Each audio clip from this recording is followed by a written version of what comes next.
At ito na nga, at grabe, naggimbal po ang politika sa Pilipinas dahil po sa masasabi nating matinding presko ni VP Sara Duterte at mga matitindi niyang binitawan na talaga nga namang ito talaga ang tunay na banateras. Ito talaga, wala, legit banateras to.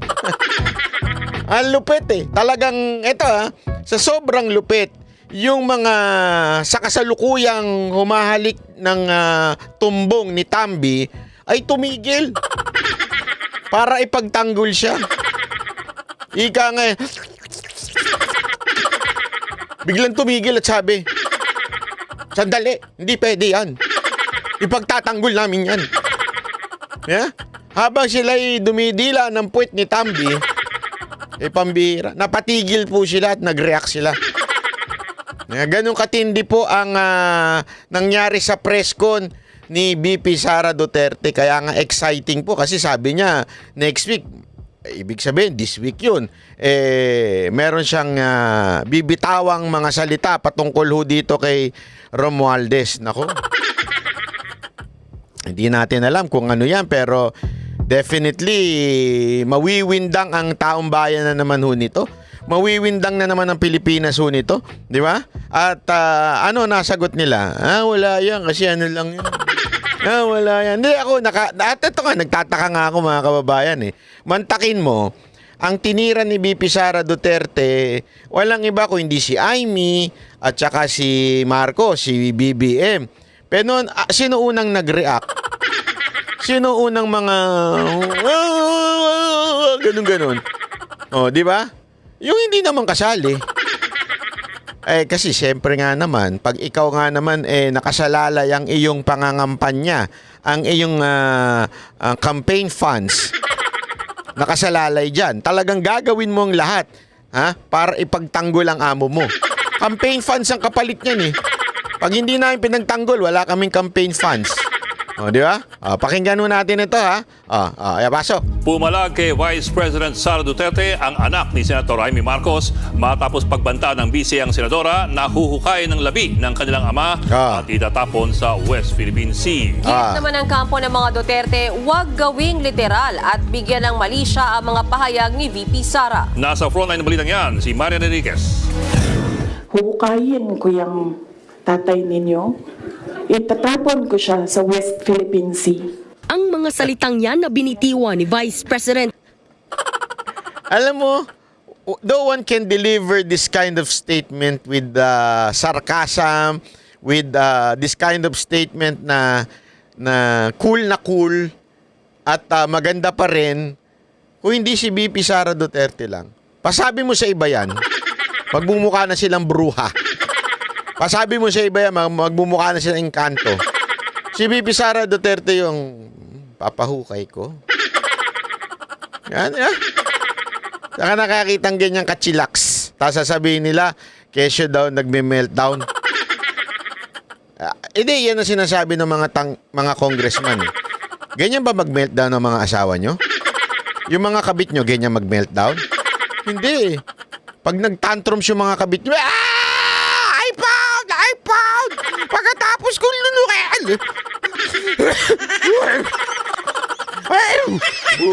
Bumububo pa di ba? Pagkatapos kong gawin ang lahat! iPhone!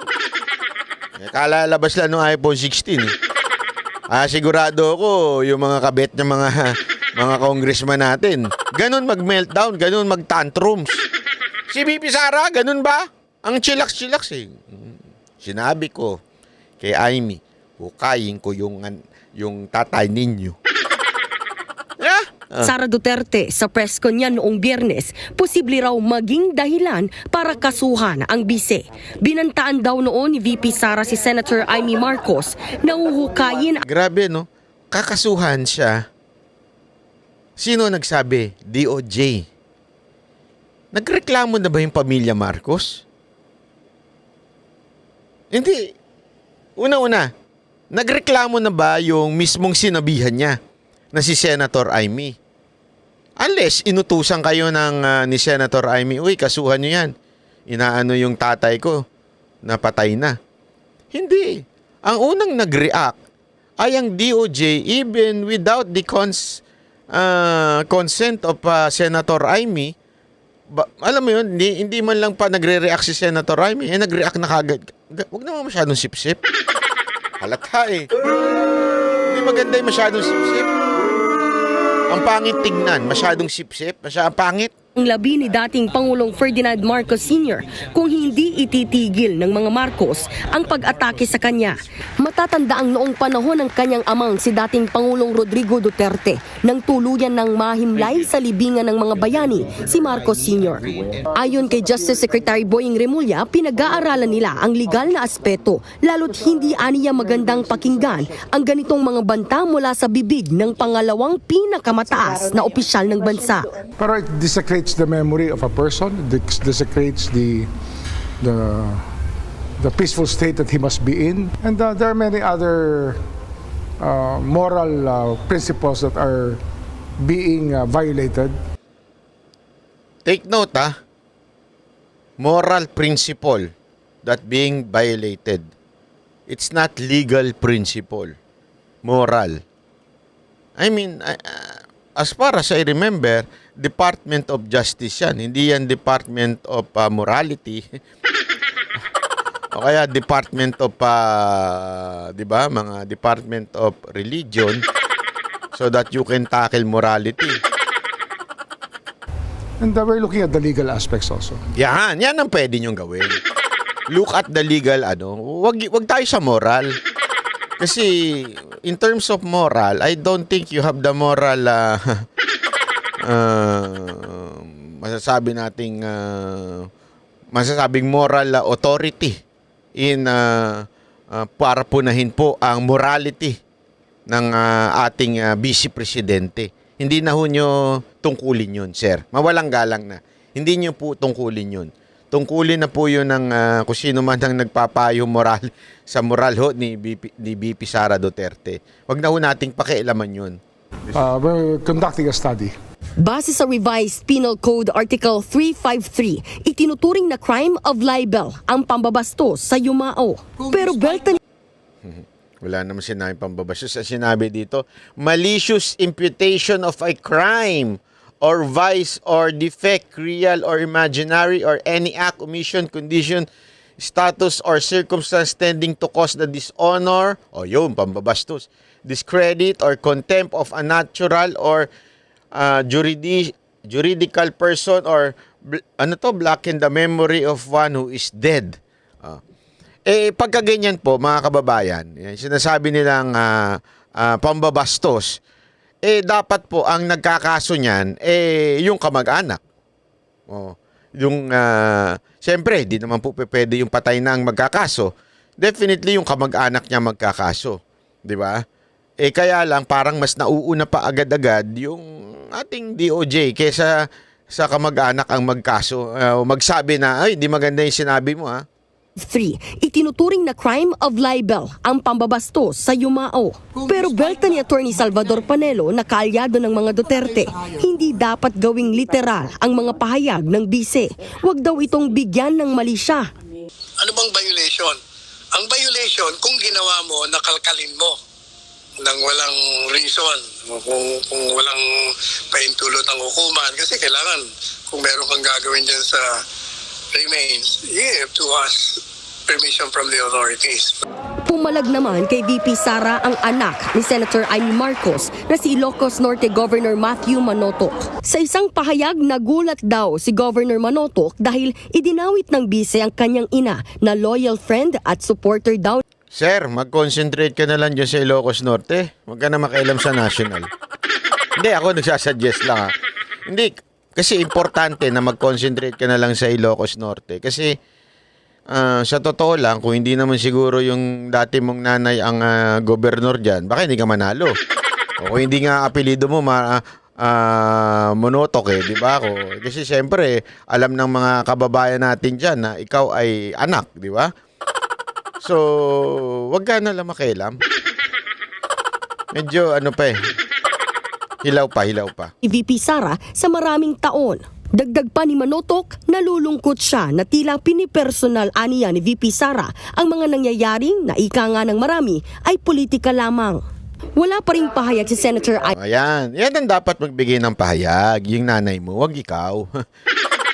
Ano ka kagad, pasok ka kagad sa eksena, nakikisali ka, nakikisawsaw ka na kagad. Unless, meron kang intensyon na tumakbo sa nasyonal, di ba? Kung may intensyon kang tumakbo sa nasyonal, ayun, sige, pwede. Pwede yung pakikialam mo. Ni tungkol dito, hindi rin nagbigay ng komento ang palasyo. Pero Yan ang mga dapat nang bibigay komento na. Palasyo, o si Senator Amy, yan ang dapat talaga nagko-komento na. Yung problema, yung mga amuyo nga nagko-komento, yung mga panggulo.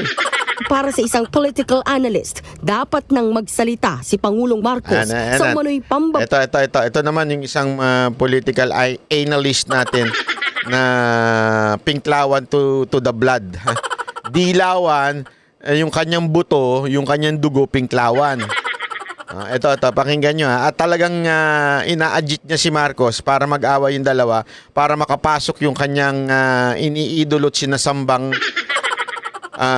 mga dilawan. Bastos ni VP Sara sa kanilang ama. Baka magmukha kang weak leader kung wala ka man lang sagot. Mas mahalaga as a son, bilang anak ng iyong ama, ay bakit kinakailangan... Naman si Big Bird.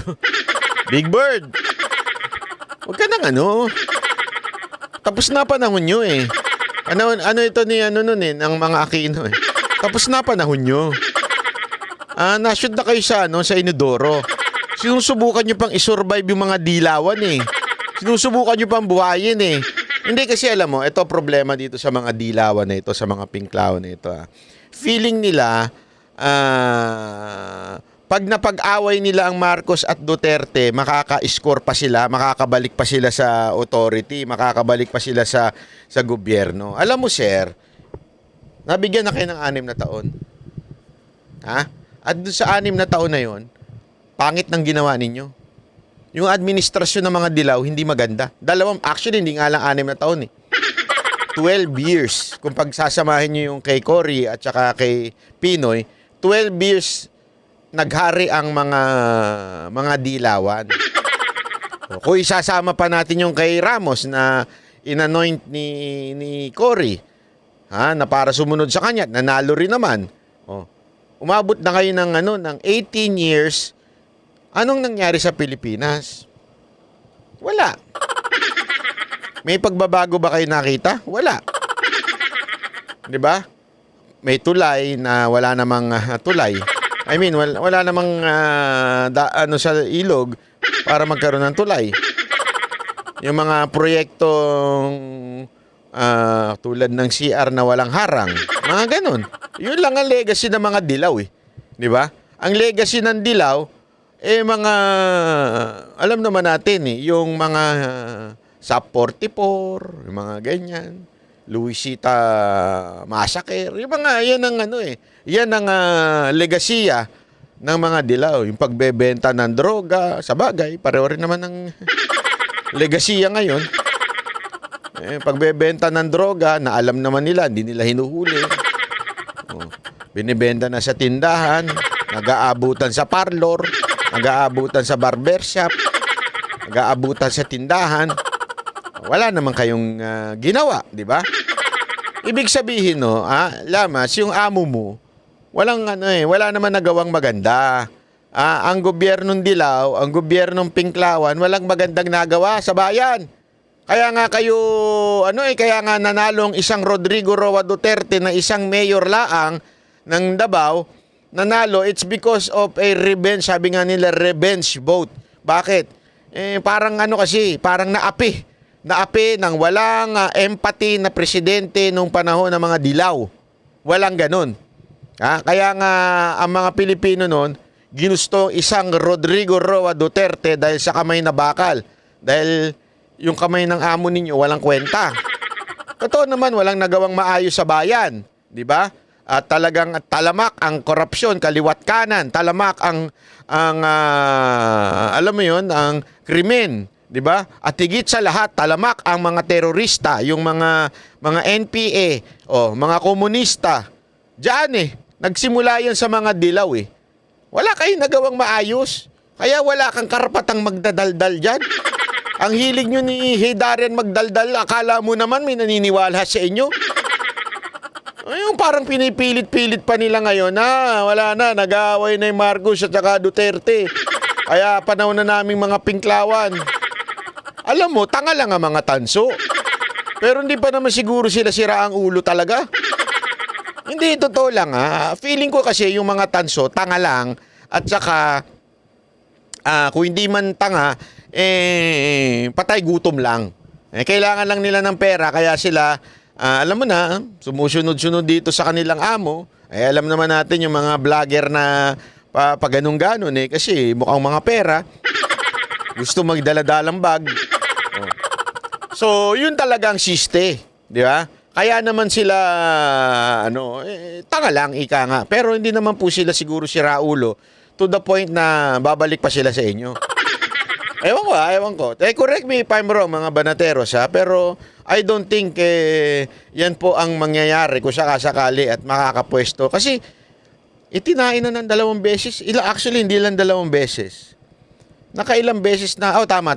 Sorry, 20, hindi lang 2, 2016. Di ba? Itinain na sila. 2019, nung senatorial election, tinain na sila.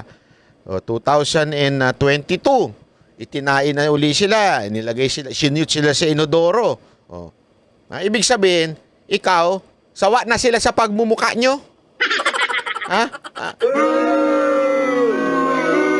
Yung mga kasama mo, pinagpipilitan ka pang tumakbong senador.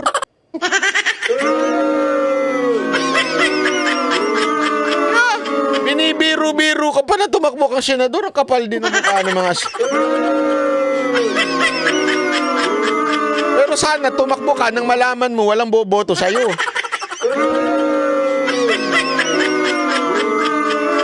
Parang yung isa, si Chel. Di ba feeling niya may boboto sa kanya. Walang bumoto, tumakbo na lang ng Saan na nga lang ba tumakbo yun? Party list na nga lang ata tumakbo ngayon yun. Kasi nga po, walang kwenta eh.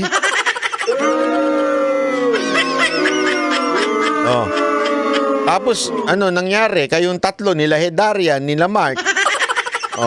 Yung isa kasama nyo, tumakbo na lang kasi nabuisit na sa buhay. Gusto nang dumami ang views at saka content. Para may content naman siya. Malay mo nga naman, mapasali siya sa debate. Di ba? Di may content siya. Pag napasali siya doon, ay, nako. Mo sumagot. Kailangan mong bumanat man lang doon sa bumabanat sa alaala ng iyong ama. Gusto ko tanggalin yung ulo niya ba? And then, I get to say, Ang cute nito magalit, no?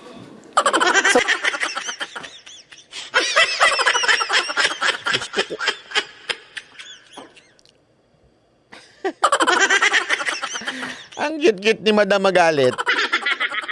Ganyan ba ang nagme-meltdown? Kasi yun ang sinasabi ng mga congressman eh. Ganyan ba mag-meltdown ng mga jowa at kabit nyo? na-realize ko, toxic na, di ba? Ikinagulat din ng ilang senador ang mga naging birada ni VP Sara kay PBBM.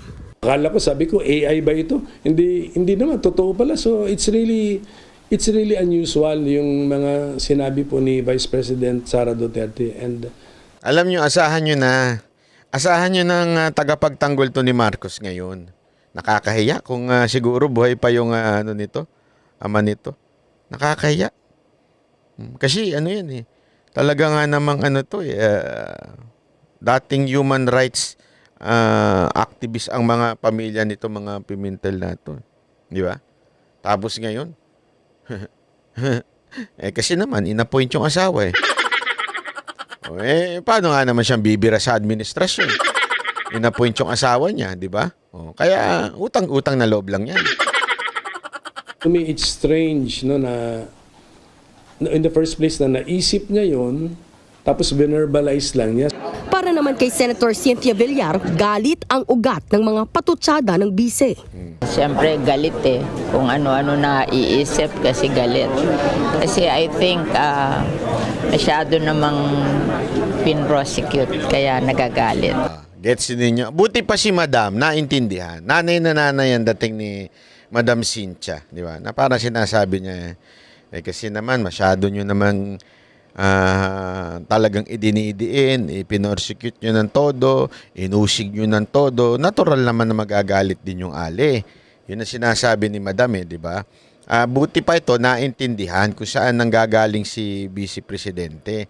Hindi katulad nung iba dyan, nakala mo ang sasanto di ba? Nakala mo hindi nagagalit. Hindi, may mga congressman dyan, akala mo hindi nagagalit, pero pag ang kausap na si Alice Guo, tsaka yung iba na, akala mo galit na galit, kulang na lang ikulong kita sa bahay ko. Ganun di ba? Kulang na. Gago! Ganun sila kagalit kay Alice Guo. Talagang galit na galit. Hindi lang yung pananalita nilang galit, pati yung kanilang galit.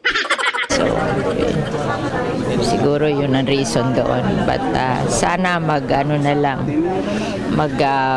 na lang para walang problema. Tingin naman ng ilang kongresista, posibleng indikasyon ito na may mas malalim pang pinagdaraanan si VP Sara. Pag ang isang tao ay sobrang galit,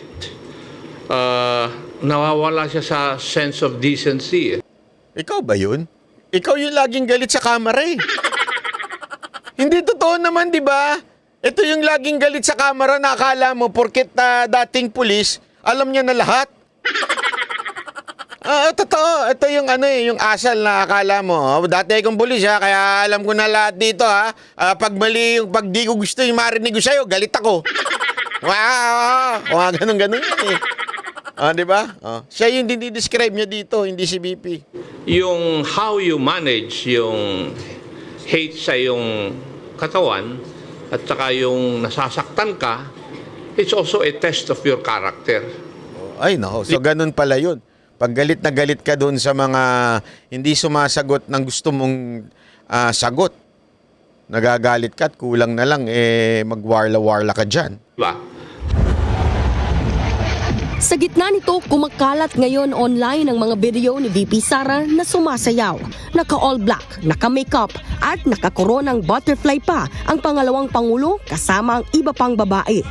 Nitong weekend naman, Galit na galit sila doon, Hindi totoo. Ang fake ka talaga ng mga ng mga ilang tao. Pero hindi sila galit doon sa parang tangang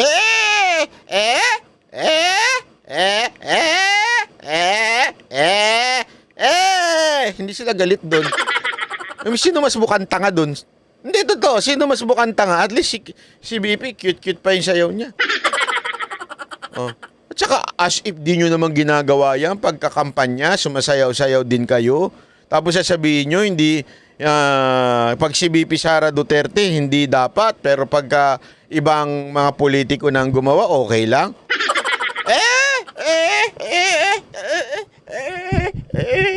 Ganun-ganun kayo di ba?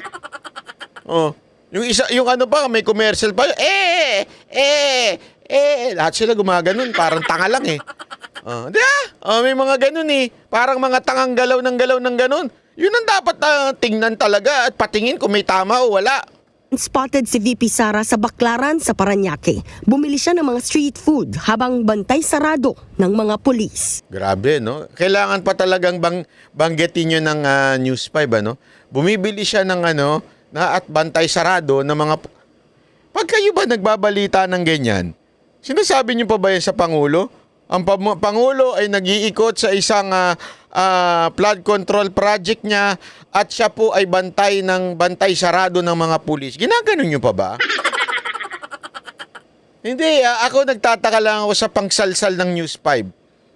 Sobrang pagsalsal na yan natural lang naman na bantay sarado siya ng pulis, vice presidente siya Di ba? Bakit kailangan pang banggitin yun? Pag ang presidente ba nag-ikot, di ba? Naghanap ng kung ano man dyan. Nag-iikot din ng presidente. Sinasabi niyo pa ba? At siya'y bantay sarado ng PSG na mga umabot na sa 200, 300. May ganun ba kayo? Hindi. Mga banateros, what do you think? Do you think my observation is right or wrong? Di ba? Tama ba yun na may ganung klase pang bitaw ang media na bantay sarado ng mga pulis? Parang ang dating kasi ganito. Parang ini-imply nila, hindi totoo yan kasi binabantayan naman siya ng mga pulis.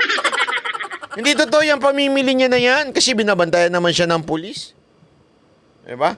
Eh kung makikita nga ho natin ang kumuha nga ho ng picture nito, ayun courtesy of Almera Ibrahim. Sa Davao yan. Malamang sa malamang, wala naman siyang kasamang photographer. Which is, yun nga yung sa iba, ganun di ba? Dito, wala nga siya. Ang nagpicture talaga, yung kita mo naman sa angle yung mismong nagluluto, di ba, ang nagpicture. Pero para nga naman makulayan na ginagamit ang resources ng Pilipinas, ginagamit ang resources ng gobyerno. Kailangan nilang sabihin, bantay sarado ng mga pulis. Hindi ho ba karapatan na yun ng Vice Presidente? Hindi ho ba karapatan niya yun? Bakit? Hindi po ba yun isang normal na galaw ng Vice Presidente? Bakit kailangan pa pong banggitin yun? Bakit kailangan pang sabihin? Bakit kailangan pang halatang halata Kaya alam mo, eto naalala ko talaga to nung panahon ni Hindi naman siya kinukumpara. Hindi ko, it's not worth comparing, but I just would like to tell you, just to tell you na alam ko yung nararamdaman kahit paano I share that feeling na nung panahon na grabe silang batikusin si Mocha, kumakain lang sa isang restaurant, opulent na daw yun, mamahaling restaurant. Chibo, mamahaling restaurant. Yung Chibo nga, wala nga sariling parang papasukan kang restaurant. Hindi, nandun lang talaga sa habang nilalakaran ganun sila kapunan nun kay Mocha. Ultimong yung paggamit ng laptop ni Mocha, MacBook ang gamit niya, mahal yan. MacBook Pro yan. Hindi mo na nila tinanong kung kanino yun akin yun. Di ba? Alam mo yung mga ganong lahat na lang ng anggulo para sabihin, para lang palabasin na masama ang tao. O mayaman yan. Ginagamit niya ng pera ng gobyerno. Pasahod yan ng gobyerno, ng presidente. Si Duterte kasi nag-appoint yan, kaya ganyan, blah, blah. Pag nakasakay ng eroplano si Mocha, bakit nandyan si eroplano si Mocha? Asik lang naman siya. Pero nung nakasakay yung media, utangin na tuwan. Ay, sorry. Sorry. Tuwan-tuwa naman yung mga media, di ba? Pero nung si Mocha, isang assistant secretary, panayang po na, kaliwat kanan. Ganyan ang ginagawa nyo ngayon kay BP Sara Duterte. Ultimong normal na bagay, binibigyan nyo ng kulay. Binibigyan nyo ng alam mo yun, ng malalim na kahulugan, kung ano-ano. Bantay sarado ng mga pulis. Do you really have to mention that? News 5, do you really have to mention that? Bantay, what are you implying? Hindi, wala naman. Patay malisya. Hindi, wala naman. Wala naman kami ibig sabihin. Bantay lang ng pulisya. Wala kami ibig sabihin nun. Mga halata Tapos, pag nagalit sa inyo, kaya nga sabi ni Cynthia Villar di ba? Hindi nyo masisisi yung ali. Bakit? Kasi grabe rin naman Grabe rin naman yung pagpuna ninyo na akala nyo ninakaw na yung pera ng taong bayan. Parang pinatay na yung Panginoon ninyo. Binastos na yung Panginoon ninyo. Alam mo yun, parang, hello, we all have freedom of speech, even the public official. As a matter of fact, iba nga lang yung style ni Leni Robredo. Pero mas masama. She uses different language, ika nga. She uses a language on a hypocrite politician. Ganon magsalita si BP Leni. Hipokritong politiko. Nagmamalinis na politiko. Ganon siya, the way she speaks. But in reality, the content of her speech is worse than the speech of or the press con ni BP Sara Duterte. You know why? Remember the palit ulo issue? Kung saan nag-trending nga si Mocha doon na nagalit siya kay BP Leni. Because yung palit ulo is a different meaning na minali ni VP Sara Duterte at nagbigay siya ng numero sa UNGA o sa UN. Nagbigay siya ng maling numero ng mga quote-unquote not proven death ng EJK na sinasabi nila. Na pinauso lang nila na there is an EJK in our country na meron ng ganitong numero na hindi naman tama. Hindi namin alam kung saan nanggaling yung numero na yun. That numbers came from bubbles ika nga eh. Tapos, yung sinasabi niyang palit ulo, mali ang description niya. In other words, mga kababayan, yung kay Leni Robredo, fake news. Dito kay VP Sara Duterte, salitang pangmasa. Pero wala namang ipinake news. As a matter of fact, totoo pa nga yung sinabi niya eh. Naalala niyo yung sa di ba? Yung sinabi niyang sarilo. Totoo po yun. Walang hindi totoo doon sa sinabi niyang yun. It is true. Di ba? Katotohanan po yun, mga kababayan. Walang fake news. Si Leni Robredo, bawat buka ng bibig nun, puro fake news. Puro maling pag-aakusa sa presidente. Di ba? Nagreklamo ba ang gobyerno nun? Binanatan ba ng mga congressman yun? Kinontrol ba ng presidente o ng Speaker of the House at sinabi nila, banatan nyo yung si Leni Robredo or else wala kayong project. May ganun ba kayong nakatanggap noon, kayong mga congressman? Tatahimik nyo nga nun eh. Ngayon lang kayo dumaldal. Parang ngayon lang kayo talaga naging gumaganon-ganon na bumubula ang mga bibig. Na alam naman natin, may dahilan. Sabi nga, money specs. Di ba? Ang pera talaga parang yan Parang yan, para kay mga jukebox. Pero social na ngayon, papel na. Papel na ang jukebox ngayon kasi anong balita natin, basket daw. O bag. Pag lumalabas daw sila sa opisina, bag ang bitbit, may lamang pera. Cash. Kasi nga naman, hindi pa pwedeng hindi pa pwede ang GCash. Magkakaroon ng paper trail o kaya fund transfer, hindi pwede. Kaya para mas matindi ang bigayan, a million billion ang bigayan Kaya naka-cash na lang, naka-bag na lang. Sa bagay. Hindi, pero pwede naman palitin yun. Bili ng patek, di ba? Gago! Patek. O kaya ng Rolex. O kaya ng kotse. Ganyan kayo Nagbabalita mula sa Frontline, Marian Enriquez, News 5. Ayan po, ganyan po ang impact ng speech ni VP Sara Duterte. Kitang-kita nyo naman, di ba? Nagre-react ang mga politiko sa speech ng ating Vice President. Nakitang-kita nyo dito, alam nyo, sinasabi nung iba, meltdown niya. Pero in reality, hawak ni BC, hawak ni Inday, ang bola. Ika nga. Bola ng politika, hawak niya. Hawak niya Basta nagsalita po siya, gumagano ng buong gobyerno. Kunwari lang, tahimik. Kasi kitang-kita ko Alam ko yung tinuturo sa inyo Tahimik lang kayo, wag kayo himik para ayan lang natin si VP Sara. Pero ano ginagawa ninyo? Inuutusan ninyo yung mga amuyong ninyo na kayo ang sila magsalita. Ang totoo. Inuutusan ninyo. May GC kayo, inuutusan nyo magsalita kayo kayong pumiyok para hindi na magsasalita yung presidente. Kayo na lang ang pumiyok.